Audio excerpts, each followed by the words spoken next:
তো দেখছেন এই যে ধর্ষণের হার বাড়ি গেছে, এই জন্য বডি সাথে রাখতেছি।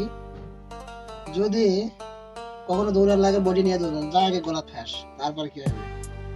এখন আমরা এটা দেখি, একটা কাজ করা হবে অবশ্যই। তো দেখেন বালতির মধ্যে কত বড় মাছ আছে দেখতে, এই যে বালতি দেখছেন, এই যে বালতি, এই অনেক বড় একটা জিনিস কাটা। হ্যাঁ, এই ভাইয়া ভাইয়া ভাইয়া, এই যে ভাইয়া দিছে, দেখা যাবে না ভাইয়া ভাইয়া ভাইয়া। কিরে মাছের কানা কালা কানা চেঞ্জ হয়েছে না, কি কাটছে গা? আমার মাছ আছে রে, এটা কি সব বেশি খাবে না? দেখি আনারস, আজকে আনারস খাওয়া হবে বুঝছেন, আনারস খাওয়া হবে। আমরা আনারস কাটবো,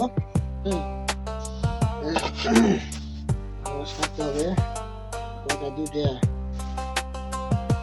তিনটা, চারটা।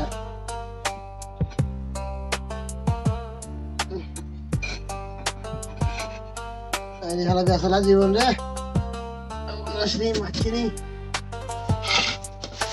বেসলা জীবন রে।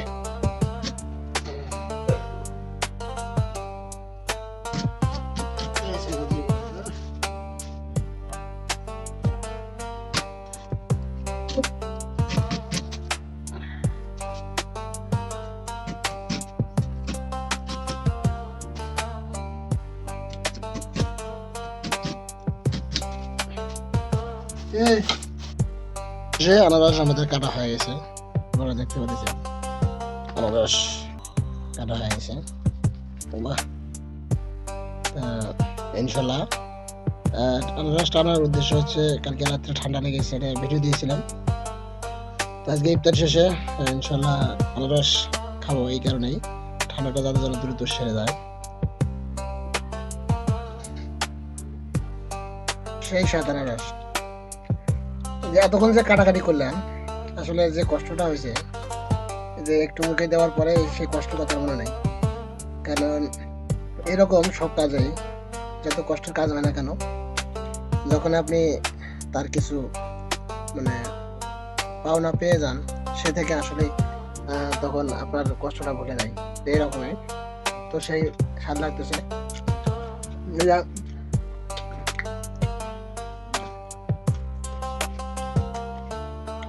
কাটতে গেল 5 মিনিট, হাতে রাখবে না 2 মিনিট।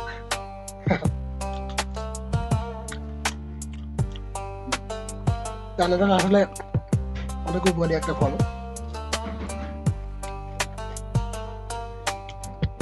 আপনার যদি এখন যেহেতু বর্ষাকাল আসতেছে, বর্ষাকাল মধ্যে একটু বৃষ্টি পড়ে, মাথায় পানি পড়ে না সময়, যদি এরকম আমার মতো ঠান্ডা লাগে,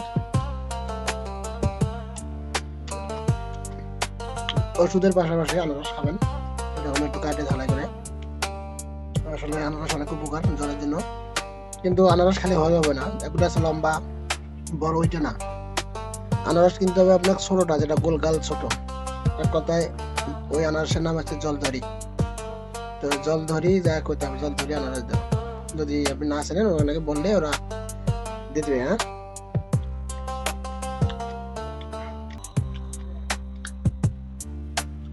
মানে এই ছোট আনারসটা জ্বর, ঠান্ডা মাথা, মাথা ব্যথার জন্য অনেক উপকার, কার্যকর।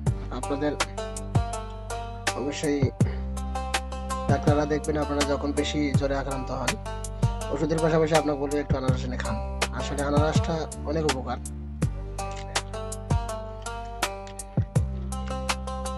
কালকে রাত্রে আপনাদের মাঝে ভিডিও দিয়েছি, দেখতেই পাচ্ছেন যে আমি কথা বলতে পারি না, নাক দিয়ে এরকম অবস্থা।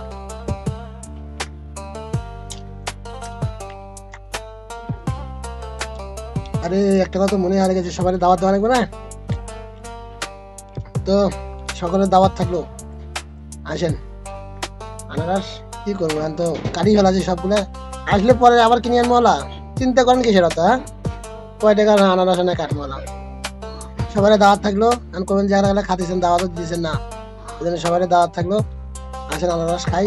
এখন এই যে মাঝে মাঝে বৃষ্টি হয়, আনারস খেলে বৃষ্টি থাকি অনেকটা রেহাই পাওয়া যাবে। ভালো থাকবেন, সুস্থ থাকবেন, আল্লাহ হাফেজ। এই যে আমাকে কামরুজ্জামান ভাই এখনো আসে নাই। হ্যাঁ, আমরা দুজনেই শুরু করছি। তো হোক, ভালো থাকেন। আর না, ভিডিওটা সবার মাঝে শেয়ার করে দেন, মূল্যবান কথা কিন্তু করছি, এটা বুঝতে হবে। ইয়ার কি মনে করেন না, মোর কথা এইরকমই। ওই রংপুরের মফিস, আমার বাড়ি মিঠাপুর থানা, সটিবাড়ি, মানে মিঠাপুরের আগে সটিবাড়ি। তো ওই পাকে পূবের দিকে, মানে কোন দিক হয়, হয় হয় পূবের দিকেই, সটিবাড়ি স্টানো থেকে সোজা পূবের দিকে দৌড়েন লাগে। তারপরে ওরে করে নামে দিবে বলে দেওয়া। তারপরে যে কোনো স্কলারে করে পাগড়া, পাগড়া না পাগড়া স্কুল, ওটা করলেই হবে। তো হোক, যেহেতু এলাকার মানুষ সবাই দেখবেন, বেশি বেশি করে ভিডিওটা শেয়ার করে দেন, আসলে অনেকটা উপকার হবে সকলের। তো ধন্যবাদ সকলকে, অসংখ্য ধন্যবাদ। আসসালামু আলাইকুম।